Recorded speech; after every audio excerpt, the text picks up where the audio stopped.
Wait for just 2 minutes. ನಾನು ಯಾರನ್ನೋ ಅರ್ಜೆಂಟಾಗಿ ಮೀಟ್ ಮಾಡಬೇಕು. ಮೇಡಮ್ 10 ಪಟ್ಟು ಕೊಡ್ತೀನಿ ಎಂದಿದ್ದೀರಾ, ಕೊಡ್ತೀರಾ ತಾನೇ? ಎಷ್ಟ್ ಸಲ ಕೇಳ್ತೀಯಾ? ಇವಾಗ ಏನದನ್ನ ನಾನು ಬಾಂಡ್ ಮೇಲೆ ಬರ್ದ್ ಕೊಡ್ಬೇಕಾ? ಇಲ್ಲ ಬೇಡ ಬಿಡಿ. ನೀವು 10 ಪಟ್ಟು ಜಾಸ್ತಿ ಕೊಡ್ತೀನಿ ಅಂದ್ರೆ 2 ನಿಮಿಷ ಏನು, ನಾನು 2 ಅವರ್ ಬೇಕಾದ್ರೂ ಕಾಯ್ತೀನಿ.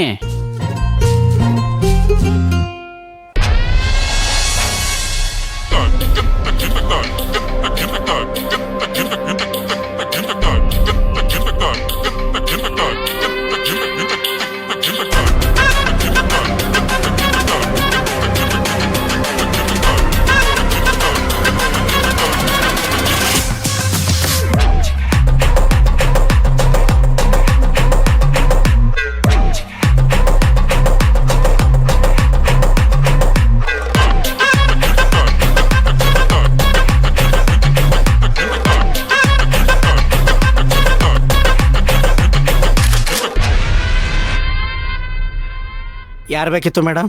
ವಿಕ್ರಾಂತ್ ಅವರಿದ್ದಾರಾ? By the way, who are you? ನಾನು ಈ ಆಫೀಸ್ನಲ್ಲಿ ಅಟೆಂಡರ್ ಆಗಿದ್ದೀನಿ. ನಿಮ್ಗೆ ಏನು ಬೇಕಂತ ಹೇಳಿದ್ರೆ ಸಹಾಯ ಮಾಡ್ತೀನಿ. ನಾನು ವಿಕ್ರಾಂತ್ನ ಮೀಟ್ ಮಾಡಬೇಕಿತ್ತು.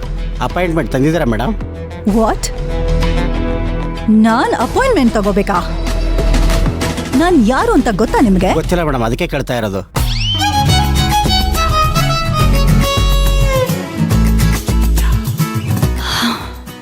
ಕೂಲ್ ನಿಶಿ, ಕೂಲ್. ಮೇಡಮ್, ವಿಕ್ರಾಂತ್ ಹತ್ರ ಹೋಗಿ ಮ್ಯಾಡಮ್ ಬಂದಿದ್ದಾರೆ ಅಂತ ಹೇಳು.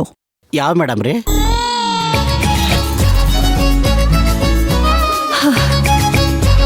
ನಿನಗದೆಲ್ಲ ಬೇಕಾಗಿಲ್ಲ. ಜಸ್ಟ್ ಹೋಗಿ ಮ್ಯಾಡಮ್ ಬಂದಿದ್ದಾರೆ ಅಂತ ಹೇಳು. ಅವ್ರಾಗವ್ರೆ ನನ್ನನ್ನು ಹುಡ್ಕೊಂಡ್ ಬರ್ತಾರೆ. ತಲಹರಟೆ ಮಾಡ್ಬೇಡ, ಜಸ್ಟ್ ಗೋ.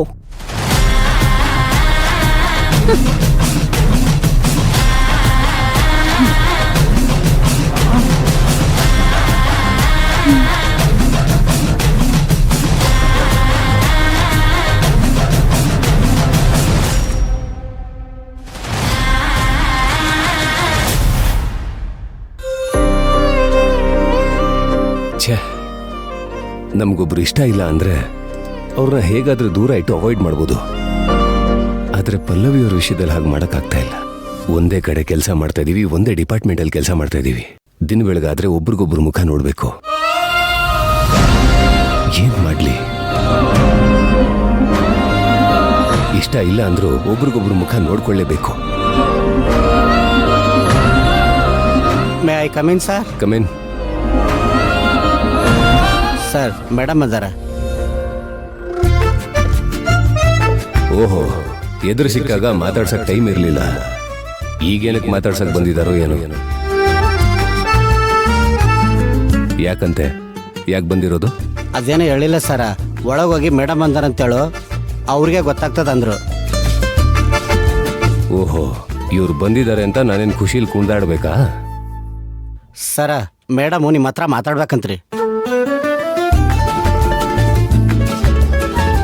ಮಾಡೋದೆಲ್ಲ ಮಾಡಿ ಆಮೇಲೆ ತೇಪೆ ಹಾಕೋದು. ಇದ್ರಲ್ಲಿ ನಂದೇನು ತಪ್ಪಿಲ್ವಲ್ಲ. ಸರ, ಮೇಡಮ್ ನಾ ಒಳಗಡೆ ಕಳಿಸಲ್ರಿ? ಏನು ಬೇಕಾಗಿಲ್ಲ. ಅವ್ರಿಗೆ ಮಾತಾಡೋ ಯಾವ ಅವಶ್ಯಕತೆನೂ ಇಲ್ಲ. ಇಲ್ಲಿ ನಿಂತ್ಕೊಂಡು ಟೈಮ್ ವೇಸ್ಟ್ ಮಾಡೋದೆಲ್ಲ ಬೇಡ ಅಂತ ಹೇಳು. ಸರಿ ಸರ.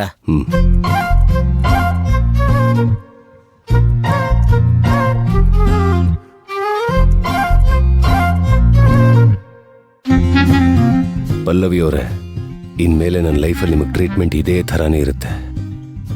ನೀವು ನನ್ನ ಕಣ್ಮುಂದೆ ಓಡಾಡಿದ್ರು, ನಿಮ್ಮ ಮುಖ ನೋಡಿದ್ರು ನೋಡದೇ ಇರೋ ಹಾಗೆ ಓಡಾಡ್ತೀನಿ.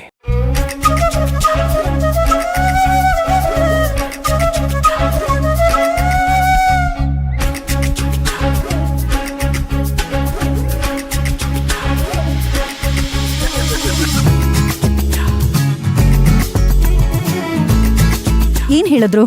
ಕಳ್ಸೋದಕ್ಕೆ ಹೇಳಿದ್ರು ತಾನೆ? ಇಲ್ರಿ ಮೇಡಮ್.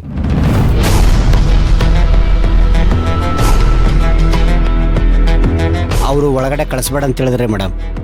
ವಾಟ್? ಕಳಿಸ್ಬೇಡ ಅಂದ್ರ? ಅದೇಕ್ ಸಾಧ್ಯ? ನನಗೇನು ಗೊತ್ತ್ರಿ ಮೇಡಮ್, ಅವ್ರಿಗೆ ನಿಮ್ಮ ಜೊತೆ ಮಾತಾಡೋಕ್ಕೆ ಇಷ್ಟ ಇಲ್ಲ ಅಂತೆ. ಓ ಮೈ ಗಾಡ್, ಮಾತಾಡೋಕೆ ಇಷ್ಟ ಇಲ್ವಂತ? ಹ್ಞೂ ರೀ ಮೇಡಮ್ ಅವರ. ವಿಕ್ರಾಂತ್ ಆ ಥರ ಹೇಳೋದಕ್ಕೆ ಹೇಗೆ ಸಾಧ್ಯ? ನಾನ್ ಬಂದಿದ್ದೀನಿ ಅಂತ ಗೊತ್ತಾದ್ರೆ ಖುಷಿ ಪಡ್ತಾನೆ, ದಾರಿ ಕಾಯ್ತಾ ಇರ್ತಾನೆ ಅನ್ಕೊಂಡಿದ್ದೆ.